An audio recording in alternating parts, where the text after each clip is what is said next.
할렐루야. 사랑하는 여러분, 오늘도 이 복된 날에 하나님께서 예배해 주신 주의 은혜 충만하게 되시기를 주의 이름으로 축원합니다. 우리 예수님께서 나는 내 양을 알고 이렇게 말씀하셨습니다. 내 양을 안다. 야곱이 자기의 양들 중에서 새끼를 베고 또 새끼를 끌고 가는 그런 양이 있는 것을 알고 이 양들 하루라도 지나치게 물면 다 죽겠나이다 했던 양을 아는 목자였죠.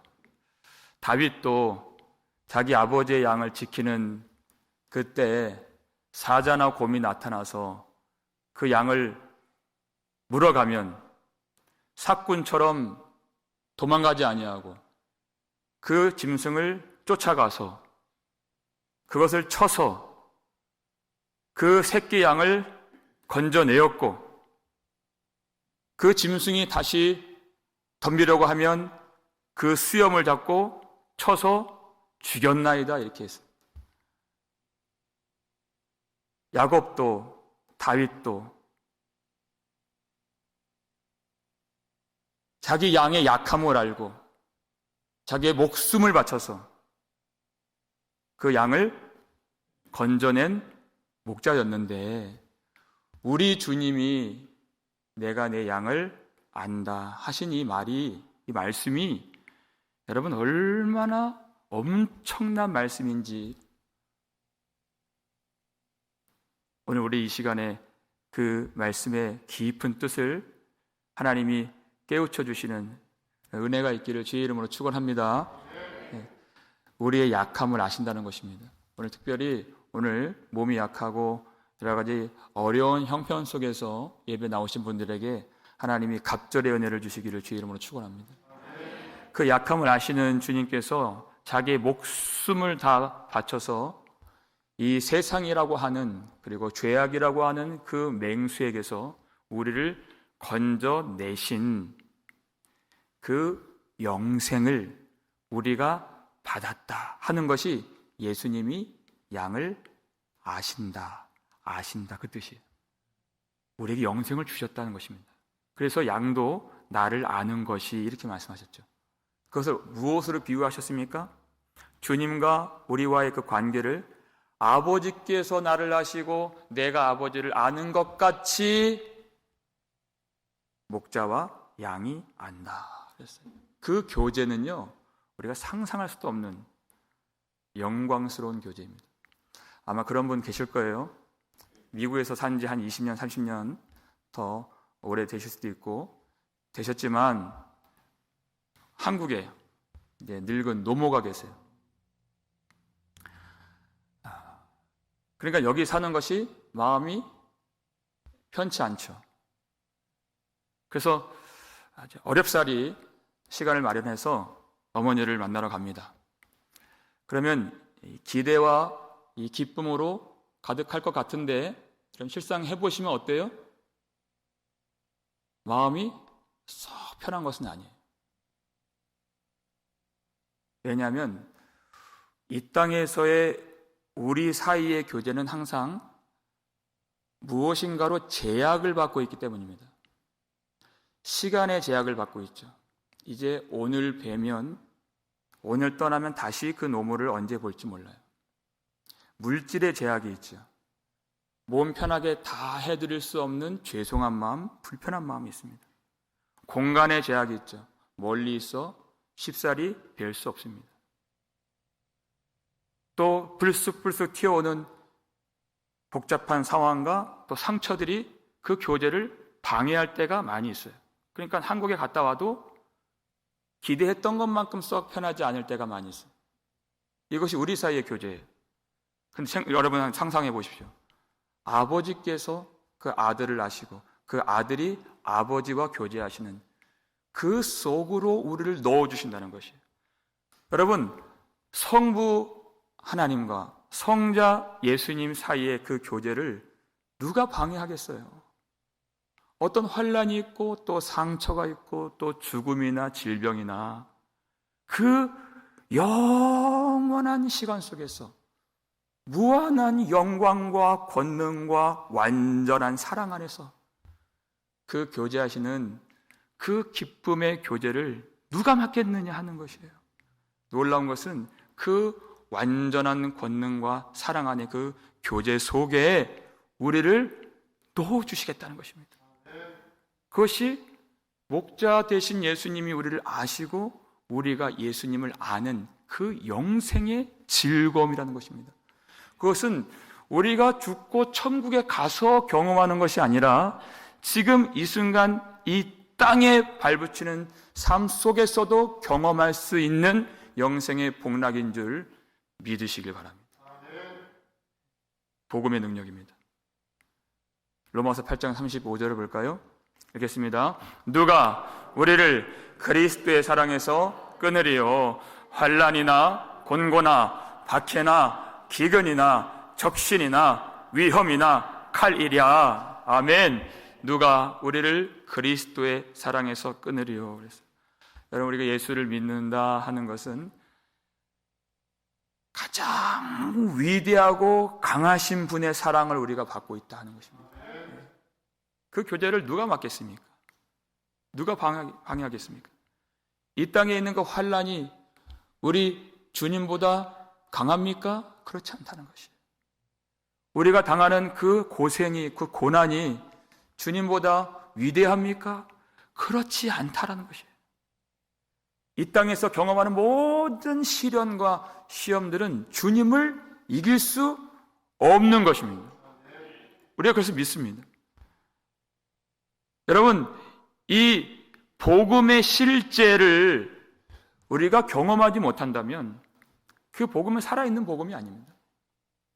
우리에게 고난만 실제하고 예수님, 우리 선한 목자 되신 주님이 허상이라면 우리의 믿음은 우상 숭배와 다를 것이 없는 것입니다.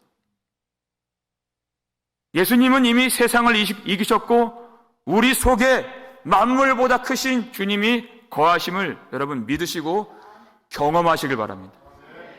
이것이 우리가 주님을 아는 것입니다. 아무도 막지 못해요. 제가 추수감사주의를 예배를 드리면서 감사했던 것은 우리가 작년 또 재작년 그 흘러가는 시간 속에서 코로나 바이러스라고 하는 이 환난을 본의 아니게 경험하게 되는 그런 과정 속에서 이것을 왜 하나님이 허락해 주셨는가? 지금 조금 알게 되는 것은 그 속에서 우리의 믿음을 더 단단하게 해 주셨구나 하는 그 감사가 있었어요. 우리 중에는 이 환난 날 속에서 가족을 잃으신 우리 성도님도 계십니다. 그러는 중에 우리에게 죽음이라고 하는 것이 하나님 안에서 절대적인 것이 아니고 오직 우리 주 예수 그리스도만이 절대적인 구원자가 되시는구나. 이 담대함을 우리에게 주시는 기간이었다고 저는 생각을 합니다. 아무도 그 어떤 것도 그리스도의 사랑에서 끊을 수 없는, 그래서 바울이 내가 확신하노니 그러잖아요. 로마서 8장 마지막 2절에서 첫 번째가 뭡니까? 사망이나요, 두 번째 생명이나 천사들이나 권세자들이나 현재일이나 장래일이나 능력이나 높음이나 깊음이나 다른 어떤 피조물이라도 우리를 우리 주 그리스도 예수 안에 있는 하나님의 사랑에서 끊을 수 없으리라 그랬어요. 아무것도 그 사랑 끊을 수 없다. 영생을 누리는 것이다. 여러분, 이 영생의 복락, 이 땅에서 누릴 수 있도록 주님이 무엇을 하셨습니까? 나는 양을 위하여 목숨을 버리노라. 주님이 목숨을 버리심으로 그 하늘의 영광과 권능과 완전한 사랑 안에 오늘도 우리로 들어갈 수 있도록, 누릴 수 있도록 주님이 십자가에서 죽임을 당하셨습니다. 여러분, 그 십자가가 무엇입니까? 그 양을 얼마나 사랑하면 죽을 수 있습니까? 그것입니다. 얼마나 위하면 자기 목숨보다 얼마나 귀중하면 죽을 수 있겠는가? 우리는 많은 순간 우리 존재의 가치를 스스로 매길 때가 있습니다. 살다 보면 욕도 먹을 때가 있죠. 그러면 몇 날 며칠 잠을 못 자고 밥이 안 넘어가요.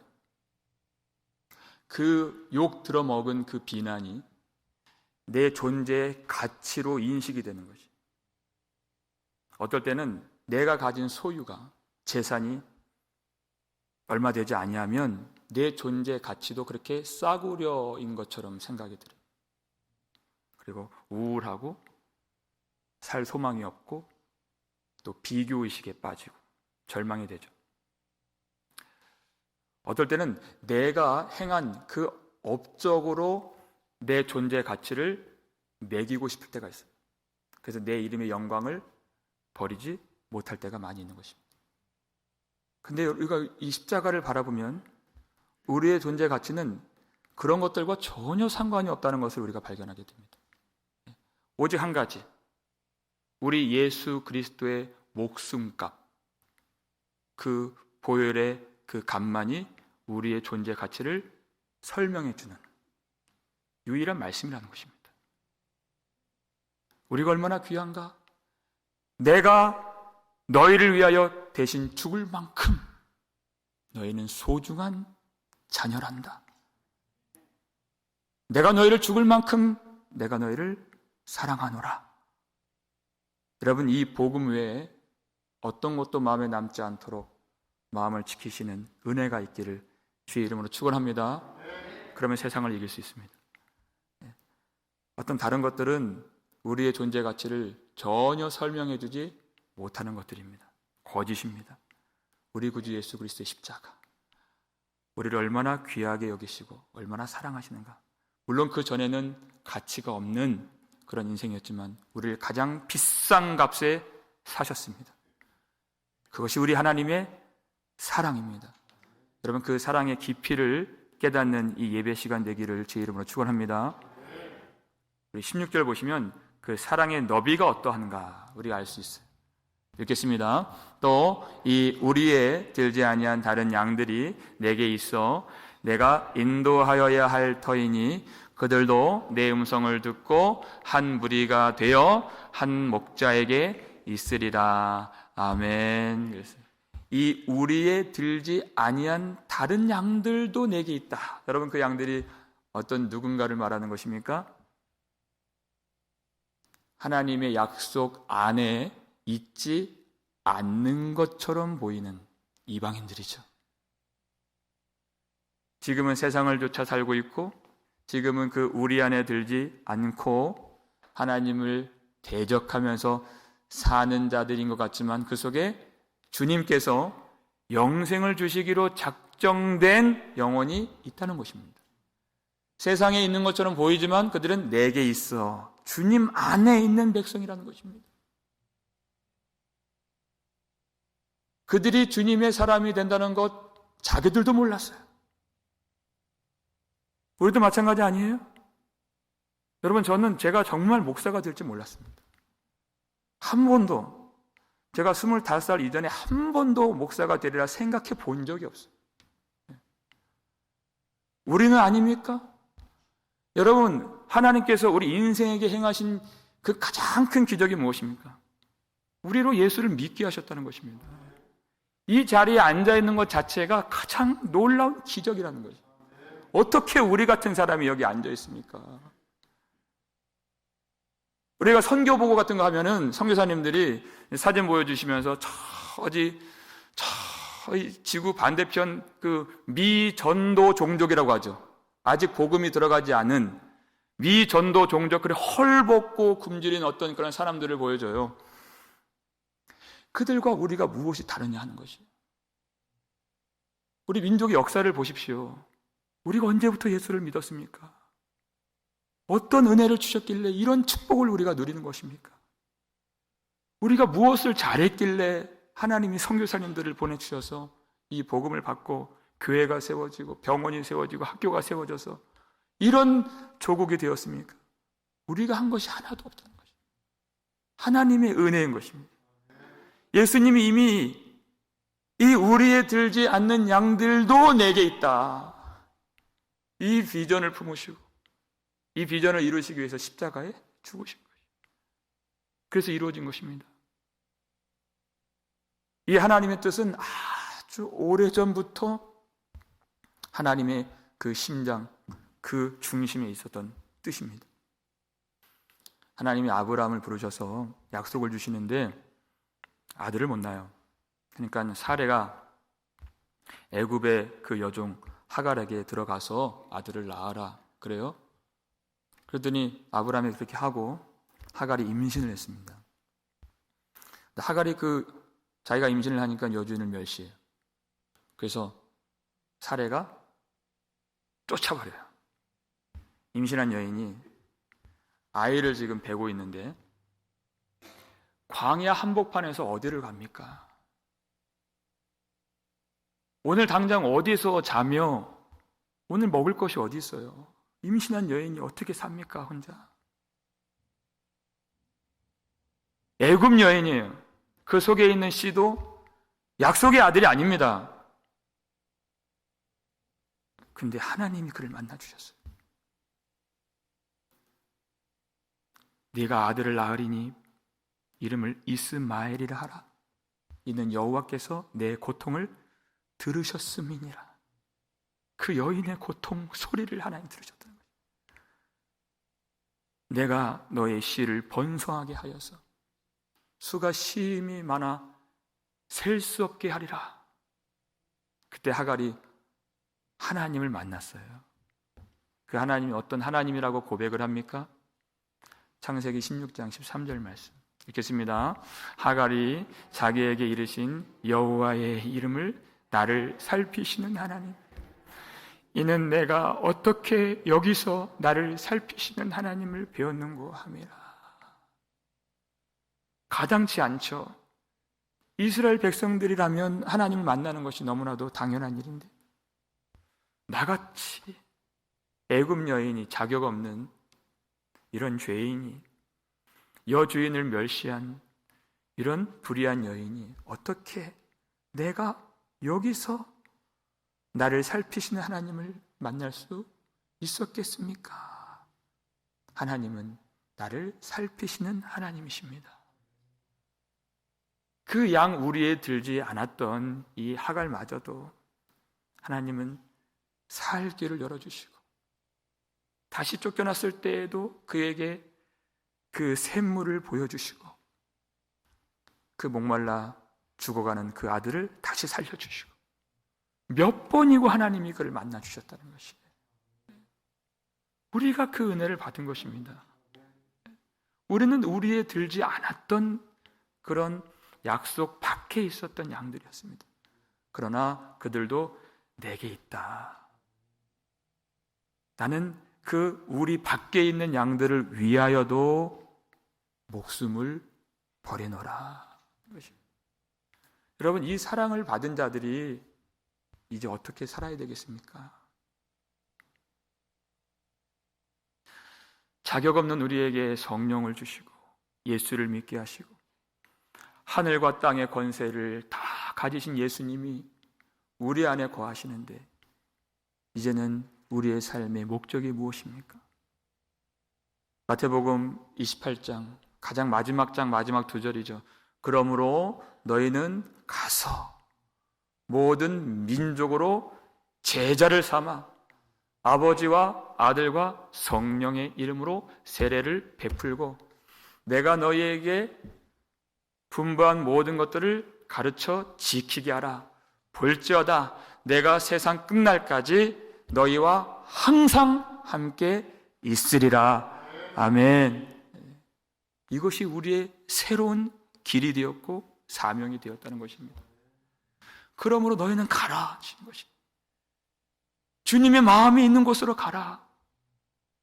그렇게 자격 없이 언약 밖에서 살던 너희를 구원하신 하나님의 사랑을 전하는 삶을 살아라.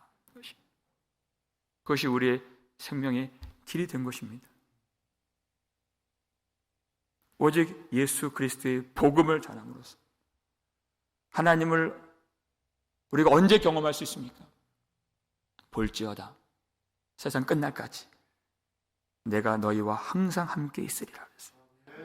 그 복음을 마음에 품고 우리가 가서 그것을 전하고 그 사랑을 선포할 때 살아계신 하나님을 날마다 경험할 수 있는 영생을 누리는 복된 삶이 되는 줄 믿으시기 바랍니다.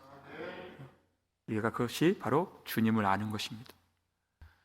우리를 위해서 우리 밖에 있는 우리 밖에 있는 우리를 위해서도 주님이 죽으셨습니다.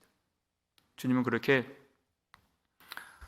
이방인들의 구원도 항상 마음속에 품고 계셨던 주님. 그런데 이스라엘 백성들이 이 말씀 들을 때 예수님을 참 미워했죠. 왜냐하면 이스라엘 백성들의 역사를 보세요.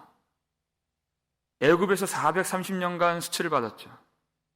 그리고 그 바벨론 사람들에게 모든 사람들이 죽임을 당하고 성전이 불타버리고, 지금도 그 이방인들로 인한 그 수치가 다 가시지도 않았는데 지금 로마의 압제 아래 있잖아요.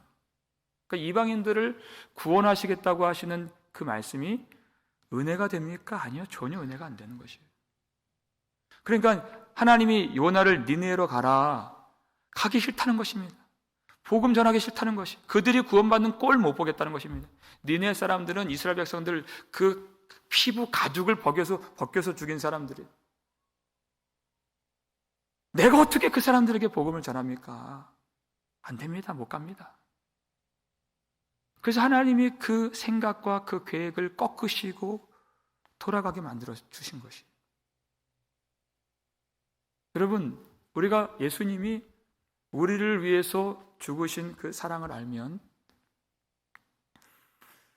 그 사람은 안 됩니다. 주님, 내가 그 사람과 절대 함께 할 수 없습니다.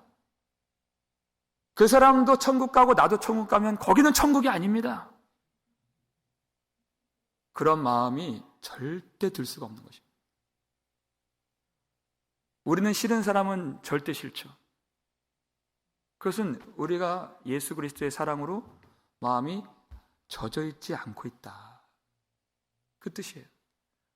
예수님이 어떻게 기도하셨습니까? 그럼 요한복음 17장 21절 말씀 읽겠습니다. 아버지여, 아버지께서 내 안에 내가 아버지 안에 있는 것 같이 그들도 다 하나가 되어 우리 안에 있게 하사 세상으로 아버지께서 나를 보내신 것을 믿게 하옵소서. 아멘. 여러분, 예수님께서 지금 겟세마네 동산에서 이 기도하신 것이에요. 그 땀이 땅에 떨어지는 핏방울처럼 되실 정도로 이 기도하신 것입니다. 아버지, 그들도 다 하나가 되어 우리 안에 있게 하여 주옵소서. 하나가 되지 아니하면 그 아버지와 그 성자의 교제 속에 못 들어간다는 것이에요. 그 영생의 그 복락, 우리가 이야기했던 그 복이 우리의 복이 아닌 것이 된다는 것입니다. 그래서 주님이 기도하시는 것이에요.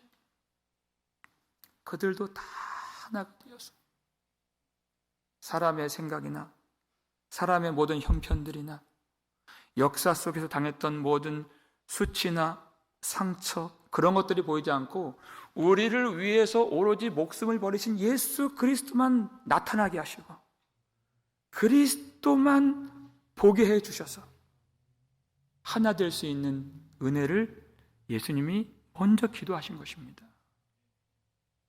저 사람이 어떤 사람인가? 저 사람의 과거가 어떠한가? 어떤 말을 했는가? 그것이 보이지 않을 만큼 그 영광스러운 예수 그리스도의 그 영광의 광채만이 우리 눈에 보여질 때 우리는 비로소 끌어안고 사랑하고 용서하고 하나가 되어서 하나님과 그 아들의 교제 속에 들어갈 수 있는 것입니다. 지금 우리 한국은 이제 한 4개월 정도밖에 남지 않은 그 대선, 그걸로 아주 시끄러워요. 여러분, 말이 좋아 정치지 안에 들어가 보면 그건 정치가 아니에요. 거기는 울분이 있고 분노가 있고 거기는 복수가 있고 원통함이 있고 억울함이 있고 원망이 있는 거예요. 그냥 말이 좋아 정치예요. 그것으로는 전혀 하나가 될 수 없는 것입니다. 그것들 때문에 교회들도 얼마나 싸우는지 몰라요. 여러분, 우리가 예수 그리스도의 보혈의 능력이, 복음의 실제가, 하나님의 나라의 그 풍성한 은혜가 과연 어디 있는 것이냐 하는 것입니다. 그저 그 작은 나라 대통령 하나 세우는데 그렇게 다 찢어지고 상처받고 그 예전의 상처들 다 끌어올려서 복수하고 욕하고 비난하고, 여러분, 그것은 하나님이 절대 원하시는 길이 아닌 것입니다. 우리 구주 예수 그리스도, 교회를 위하여 모든 물과 피를 쏟아내신 주님, 그 주님의 복음이, 그 사랑이 과연 어디에 있느냐는 것입니다. 여러분, 우리가 그토록 하나 되길 원하시는 주님께서 기도만 하신 것이 아니시죠. 이 기도 후에 정말 그 하나됨을 이루시기 위하여 예수님은 그날 십자가에서 죽임을 당하신 것입니다. 밤새도록 그 기도하시고 십자가에서 죽으신 것이. 그런데 예수님께서 십자가에서 죽으실 때 과연 무엇을 보시고 죽으셨는가? 오늘 보면 17절 말씀을 볼까요? 읽겠습니다. 내가 목숨을 버리는 것은 그것을 내가 다시 얻기 위함이니 이로 말미암아 아버지께서 나를 사랑하시느니라. 아멘. 내가 내 목숨을 버리는 것은 그것을 내가 다시 얻기 위함이니 그랬어요. 예수님의 모든 공생애를 보면 오로지 한 가지 그 초점밖에 없으신 것 같아요. 십자가만 바라보시면서 예수님은 묵묵히 그 길을 걸으시고 삶을 사셨습니다. 그런데 우리가 이 내용을 잘 보니까 십자가는 수치고 고통이고 죽음이죠. 그런데 예수님이 그것만을 보신 것이 아니라 내가 목숨을 버리는 것은, 내가 죽는 것은 죽음을 위하여 죽는 것이 아니라 다시 살기 위하여 죽는 것이다, 이 말씀하신 것이죠. 그러니까 히브리서 12장 2절 중간에 보면 이 말씀이 나오죠. 읽겠습니다. 그 앞에 있는 기쁨을 위하여 십자가를 참으사. 예수님이 왜 십자가에 죽으셨는가? 그 참혹한 죽음이, 그것이 종착역이 아니라는 것입니다. 그 십자가는 길이에요. 하나님의 무한한 영광과 영원한 사랑과 완전한 기쁨으로 들어가는 유일한 길이 십자가이기 때문에 그 앞에 있는 하나님의 그 완전한 기쁨을 위하여 십자가를 참으신 것입니다. 그 부끄러움을 개의치 아니하시더니 하나님 보좌 우편에 앉으셨느니라, 이렇게 되어 있는 것이 후반절에. 지금 주님 어디 계십니까? 우리 하나님 아버지 보좌 우편에 계십니다. 어떻게 이 십자가를 참으셨습니까? 이는 아버지께서 나를 사랑하시느니라 그랬어요. 아버지의 사랑을 알기 때문에. 지금 잠깐 그 그릇 행하는 양들로 인하여서 대신 저주를 받으시고 대신 심판을 받으시는 십자가지만, 그 저주와 심판이, 그 고통이, 죽음이 영원한 것이 아니라 그것은 잠깐이요. 그 무덤은 사흘밖에 되지 않는 것입니다. 그러나 아버지의 사랑은 변함없는 영원하신 신실하신 사랑인 것을 아시기 때문에 예수님은 다른 길로 가지 아니하시고 아버지의 뜻하신 바대로 아버지를 기쁘시게 하기 위하여서 십자가를 담당하시고 그 죽음의 길로 걸어가셨다는 것입니다. 그것은 죽음을 위한 것이 아니라 다시 얻기 위함이라 하셨어요. 그러니까 예수님은 이 겟세마네 동산에서 기도를 마치시고 가룟 유다와 그 유다가 끌고 온 대제사장의 그 종들, 검과 몽치를 갖고 온 그 사람들에게 잡히실 때 예수님은 힘이 없어서 잡히신 것이 아니셨죠. 18절 말씀 읽겠습니다. 이를 내게서 빼앗는 자가 있는 것이 아니라 내가 스스로 버리노라. 나는 버릴 권세도 있고 다시 얻을 권세도 있으니 이 계명은 내 아버지에게서 받았노라 하시니라. 아멘. 이 가룟 유다와 또 이 대제사장들과 이 유대인 당국자들이 모의하고, 이 요한복음 안에도 그들이 모의하는 장면들이 많이 나와요. 어떻게 죽일까 의논하며 그래요. 그들이 계획을 짜고 그들이 여러 가지 함정을 만들고, 그래서 예수님이 붙잡히신 것이 아니라 내가 스스로 버리노라 하신 것입니다. 왜? 예수님은 어떤 권세가 있으십니까? 나는 버릴 권세가 있다.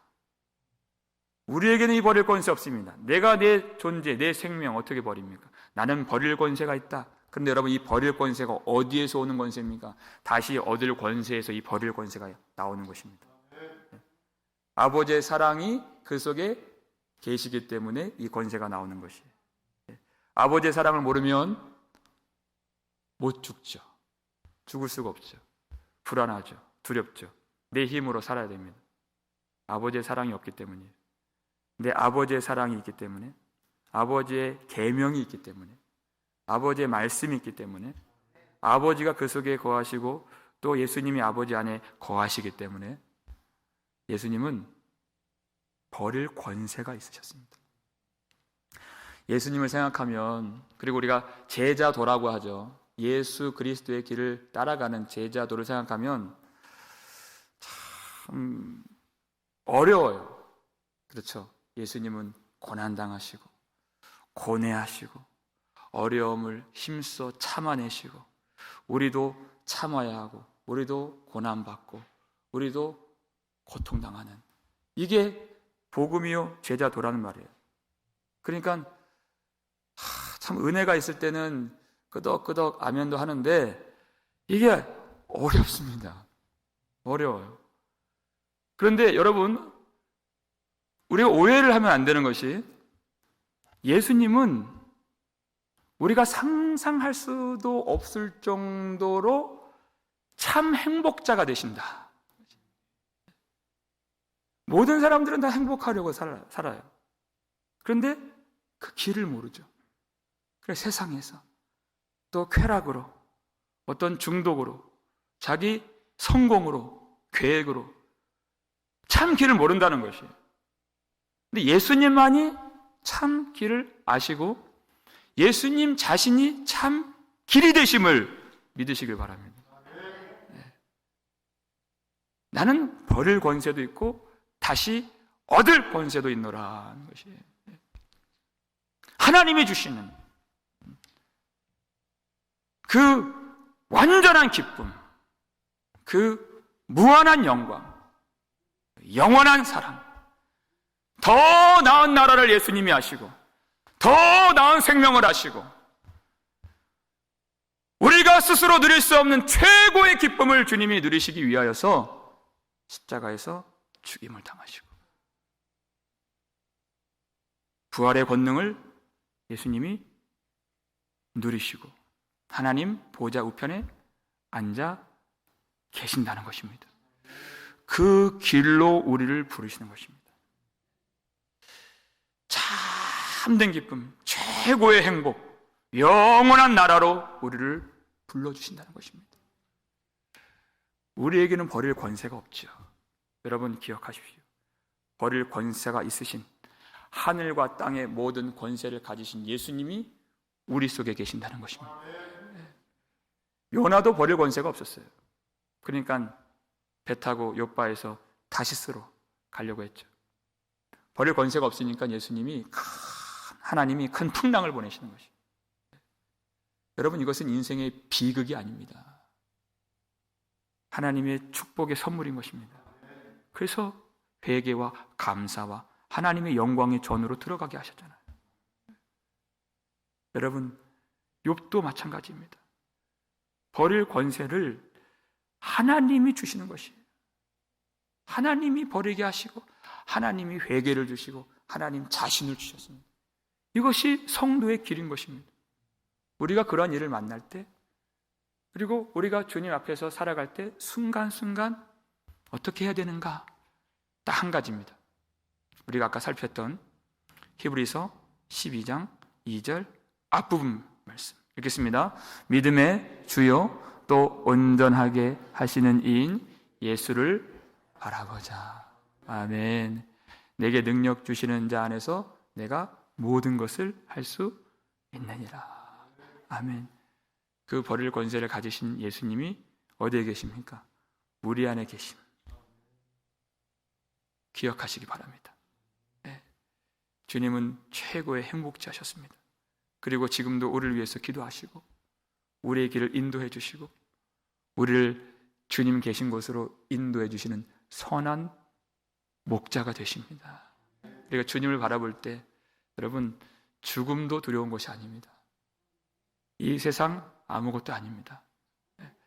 예수 그리스도 안에서 하나님의 사랑으로 모든 것을 넉넉히 이길 줄 믿으시기 바랍니다. 오늘도 주님을 바라보시면서 이 모든 완전한 기쁨을 위해서 목숨을 버리신 예수 그리스도를 바라보시고 복음의 실제를 누리시고 하나님의 사랑을 경험하시고 어떤 어려운 일 앞에서도 넉넉히 승리하시며 주의 길을 따라갈 수 있는 우리 복음 장로교회 모든 성도님들 되시기를 주의 이름으로 축원합니다.